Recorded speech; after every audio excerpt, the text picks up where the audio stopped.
नमस्कार मंडळी, कसे आहात सगळे? तर आज मी सकाळी लवकर उठले आणि आज मी स्वयंपाकामध्ये बनवणार आहे मुगाची डाळ आणि पोळी. मुगाच्या डाळीसाठी मी डाळ आधी भिजू घातली आणि भिजू घातल्यानंतर मग ती छान आणि लवकर शिजते. त्यासाठी मग मी घेतली आहे टोमॅटो, कोथिंबीर, कांदा, मिरची आणि शेंगदाणे आणि कढीपत्ता. पीठ भिजून ठेवलेले आहे मी आधीच. इथे मी तेल गरम करायला ठेवलं आहे आणि मला ना मुगाची डाळ करायला खूप सोपी वाटते, कारण बाकीच्या भाज्यांमध्ये मसाला वगैरे भाजायचा, मिक्सरमधनं काढायचा ही जास्त झंझट असते. त्यामुळे मला मुगाची डाळ करायला खूप सोपी वाटते आणि खायला पण टेस्टी लागते. त्यानंतर मी कढईमध्ये टाकले जिरे आणि जिरे त्यानंतर मग मी सगळे व्हेजिटेबल्स टाकले आणि नंतर मग मुगाची डाळ टाकली आणि त्याला थोडंसं पाणी वगैरे टाकून थोडा म्हणजे उकळू दिलं, म्हणजे डाळ पण शिजेल. पाणी एक्स्ट्रा टाकायचं म्हणजे डाळ चांगली मऊ शिजते आणि खायला पण टेस्टी लागते.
इथे माझा सर्व स्वयंपाक पूर्ण झाला होता. त्यानंतर मग मी माझ्यासाठी चहा घेतली.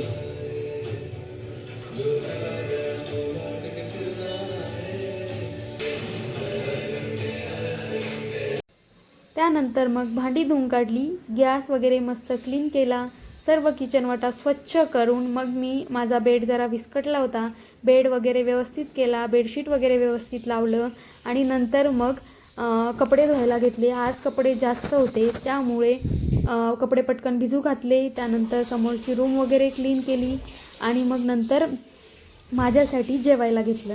जेवणामध्ये सकाळचंच होतं मुगाची डाळ पोळी आणि मग नंतर ऑफिसच्या कामासाठी रेडी झाले. ऑफिसचे कामं आवरून घेतले. ऑफिसचे काम झाल्यानंतर हे आले 5:30-6 वाजेला. त्यानंतर मग आम्ही भाजीपाला घ्यायला गेलो.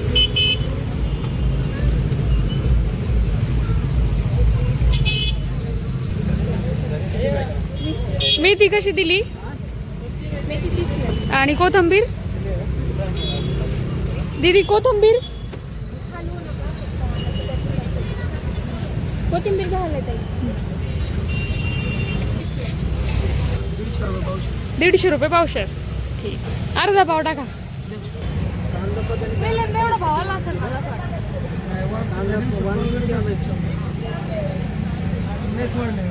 माझा कांदा पात कशी आहे बरोबर आपण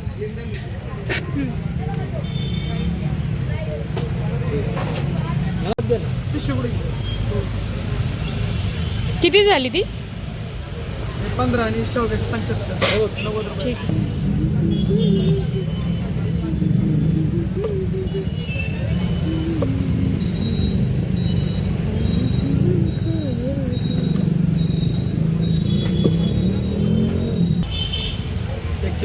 हां, किती झाली टोटल?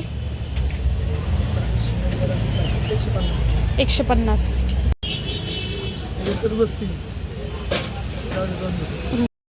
आज मी एक चॅलेंज करणार होते. चॅलेंज असं होतं की 200 रुपयाचा भाजीपाला पुणे सिटीमध्ये किती मिळू शकतो आणि इकडे भाजीपाल्याचा दर कसा आहे. तर सर्वात पहिले मी घेतली मेथी. मेथी मला मिळाली आहे 30 रुपयाला. हीच मेथी काही दिवसांपूर्वी 40 ते 50 रुपयाला चालू होती. आता ती मला फक्त 30 रुपयाला मिळाली आहे. त्यानंतर मग मी घेतली कोथिंबीर. कोथिंबीर फक्त मला 10 रुपयाला मिळाली. 2 आठवड्यापूर्वी हीच कोथिंबीर 40 ते 50 रुपयाला चालू होती. आणि त्यानंतर मग मी घेतली गाजर. गाजर हे मला 60 रुपये किलो मिळाले. गाजरचे दर जरा व्यवस्थित आहे, एवढे काही महाग नाही आहेत. त्यानंतर मग मी घेतली शेवगा. शेवगा बघून आम्हाला शॉक बसला, कारण शेवग्याची इकडे रेट चालू आहे 600 रुपये किलो आणि ह्या ज्या 2 शेंगा आहेत माझ्या हातात त्या फक्त 75 रुपयाच्या आहेत. त्यामुळे मला जास्त हसायला येत होतं. आणि मग घेतली मिरची. अर्धा पाव मिरची घेतली 15 रुपयाची आणि 10 रुपयाची घेतली मी काकडी. तर कसं वाटलं? चॅलेंज आवडलं असेल तर लाईक करा, शेअर करा, सबस्क्राईब करा. थँक्यू.